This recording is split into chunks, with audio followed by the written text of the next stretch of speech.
Hi, today I'm going to show you how to change time zone on WordPress website. So if you want to do it, first you need to log into administrator panel on WordPress site, and then when you are logged in, you need to move your cursor to the left panel, and here you need to find something like settings. And now some really useful settings should be displayed here, but we are interested in to open general tab. Here you will find the general settings.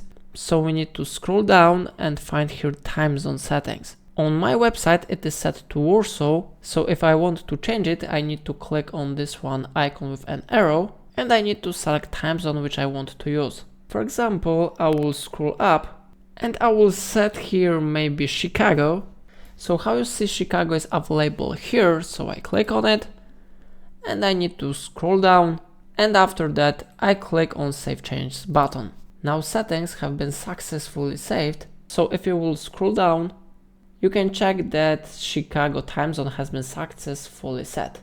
So how you see it really works. If I helped you, remember to like this tutorial and subscribe my channel. Please let me know in comment if it's of your problem.